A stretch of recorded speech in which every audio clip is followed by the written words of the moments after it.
April 10, 2003. An empty field on the edge of a village near Cuddalore, Tamil Nadu. Before the sun had fully risen, through the thin mist, villagers saw two bodies lying motionless side by side, charred and disfigured beyond recognition. A pungent smell hung in the air. Nearby, a bottle of pesticide was shattered, and a pile of firewood still smoldered with ashes. It was no accident. It was a crime. The couple were Kannagi and Murugesan, young people who had escaped prejudice, daring to marry despite their different castes. But in the eyes of the girl's family, their love was a disgrace, something that could not be tolerated. No knives, no guns, just poison, fire, and cruelty justified by two words: honor. And from that moment on, two young people were forced to die to protect an honor they themselves would never touch. Join us as we delve into the case of honor killing that has rocked Tamil Nadu for over 20 years, right here. Kannagi grew up in a prestigious family belonging to the Vaniyar community, an upper caste ethnic group in Tamil Nadu. She was not rich, but lived in an environment that valued ritual, face, and class rules. From a young age, Kannagi was taught, a girl must know how to keep the family's face. Do not do anything that is embarrassing. She was studious, gentle, and had a simple dream: to decide for herself who she loved. But in her home, the right to love and marry was never hers to choose. Murugesan was born into a Dalit family, the lowest caste in the Indian caste system. He was a gentle, hardworking, quiet worker. He was not rich, nor did he have much to show off, except for his sincere love for a girl named Kannagi. They met while working together in a small factory near Cuddalore. At first it was just eye contact, then letters. Finally, secret rendezvous after work. As their feelings grew, so did the danger. In the eyes of Kannagi's family, loving a Dalit was tainting the bloodline. In the eyes of the community, it was an unforgivable disgrace. They were threatened, stalked, forbidden, but like many young lovers, they believed if they lived a good life, love would prevail. What they did not know was that, in a society where honor was placed above human life, love could be burned alive. Kannagi and Murugesan knew it well. If they revealed their relationship, they would be in trouble. But love, especially first love, always makes people believe in miracles. They dated in secret for months, until one of Kannagi's relatives saw them going to the market together. The news quickly spread back home. Her family was shocked, angry, and felt humiliated. This girl has brought shame to the family. Doesn't she know who she is? Falling in love with a Dalit? Blood traitor. The family locked Kannagi up, forbidding her from going out or working. They took her phone, burned her letters, and threatened her. If you have anything to do with her again, we'll kill you both. Murugesan was beaten right in front of her house. His friends advised him, let go. It's not worth it. But they didn't stop. For them, letting go was a betrayal of their love. With no other choice, the two secretly eloped and legally registered their marriage, something that the law allowed, but society did not. They moved to live far away, in a simple rented room. The first days were happy, even though they had no money, no furniture, no one to bless them. But they did not know. Their families already knew where they were staying, and were secretly planning. Their love had just had time to have a roof over their heads. But no one expected that roof would be the prelude to death. April 10th, 2003. Evening on the outskirts of Cuddalore, Tamil Nadu. In their small rented house, Kannagi and Murugesan are having dinner. Everything is quiet, a day like any other. But outside the door, the lights of a motorbike are flickering in the night. There is a knock on the door, urgent, firm. Kannagi, open the door. It's Mom and Dad. Let's go home and talk. Murugesan hesitates, but Kannagi believes that her parents won't do anything too bad. She opens the door. Her parents and a few relatives stand there, their faces stony. Don't be afraid. I just want to take you home. No one will touch him. I promise. She looks at Murugesan. He nods slightly. Maybe it's time to make amends. She follows them outside. He follows. The two were dragged to an empty field where the family members had prepared a bottle of pesticide, dry wood, and a lighter. No one is allowed to disgrace this family. If you want to live together, then die together. Murugesan struggled, begging. Kannagi shouted, "I am a person, not a commodity." But no one listened. They were forced to drink pesticide, then their hands were tied to stakes in the middle of the field. Firewood was piled around them. The lighter lit up. The fire reflected in the eyes of their relatives, but no one shed a drop of water.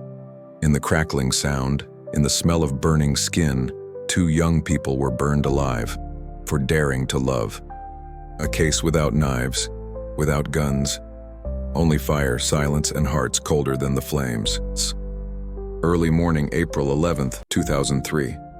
A farmer was out in his field checking his irrigation system. Near a deserted area on the edge of the village, he saw what looked like a dark mass, lying motionless amid the ashes. He approached, then recoiled, horrified. It was two charred bodies lying side by side, their hands bound, wrapped in rough cloth. No one in the village had ever seen anything like it. About an hour later, the local police were called. At first, they thought it was an accident caused by arson or suicide, but when the forensic team got closer, the victim's hands were still tied. There was a smell of pesticide and signs of forced ingestion. There was no suicide note.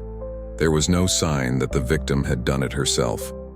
The police determined this was a murder case, and there was a clear element of honor. Based on a piece of identification that was left behind and the innkeeper's testimony, the police confirmed the victim was Kannagi, 22, and Murugesan, 25. The two had registered their marriage at the local government office. Their families had been strongly opposed, and there had been a history of tension. The news spread. The whole village was shocked.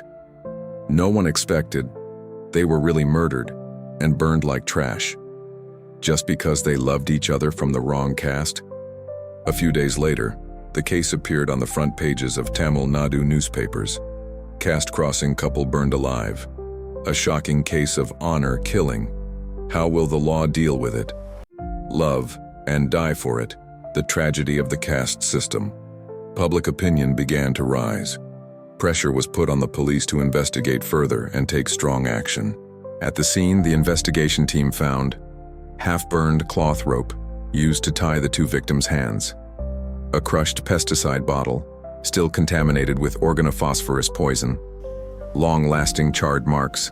Clearly, the fire was set intentionally, not by accident. The forensic pathologist confirmed the main cause of death was acute respiratory failure combined with full-body burns, but both were forced to drink pesticide before being burned alive. Their bodies showed signs of restraint, bruised wrists, broken bones in their arms. All of that completely negated the possibility of suicide.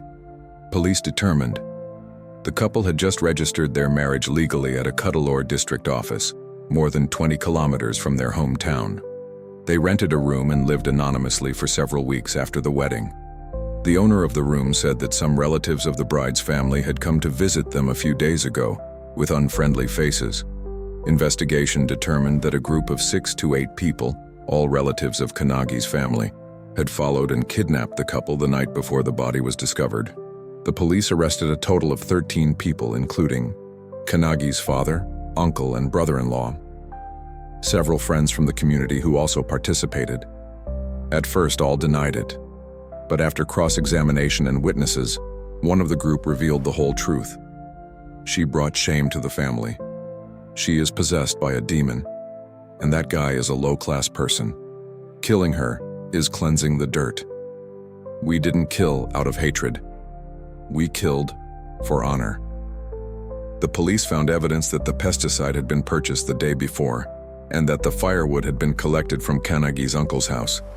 Everything was carefully planned. This was no spontaneous crime. It was a targeted execution. A heartbreaking case. No strangers, no robberies, no revenge. Just family, honor, and 2 young people who dared to love the wrong person. The case was heard at the Cuddalore court. Crowds thronged outside each time the hearing took place. The press called it one of the most brutal honor killings in Tamil Nadu in years. 13 accused were brought to trial, charged with premeditated murder, kidnapping and illegal confinement, destruction of body and evidence. Some of the defendants tried to deny the crime, blaming each other, but some, especially Kanagi's biological father, showed no remorse. "I killed my daughter because she was no longer worthy of being my daughter.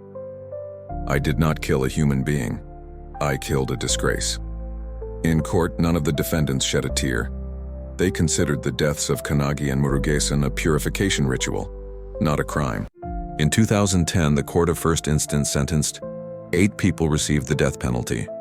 The remaining 5 received life sentences. The judge declared, "This is not just a murder case. This is a crime against civilized society. Love is never worth dying for. Honor is never worth human blood." In the following years, the defendants appealed. The Madras High Court commuted some of the death sentences to life imprisonment. However, the court maintained, "This case is a stain on the family name and tradition. Those who kill in the name of honor will not be forgiven." At the final hearing, Murugesan's mother said only one sentence, "My child loved her, and she was burned to ashes. Please don't let the ashes be blown away by the wind." The Kanagi Murugesan case was closed after more than 20 years with harsh sentences. But the list of honor killings continues in India. Every year, hundreds of young people are killed by their own parents, brothers, relatives. In such a society, love is not always a choice. In some places, marriage is a contract of honor, and honor, sometimes defined by fire and blood. Their names, Kanagi and Murugesan, became echoes in the protests for equal rights. Their images, no longer as 2 young people burned alive, but as 2 souls daring to live authentically, daring to love freely. You can kill a couple, but you cannot burn away the dream of love. True honor lies not in class, but in the heart of the people. If you resonate with this story, please subscribe to our channel to help us spread the truth and the unfinished lessons.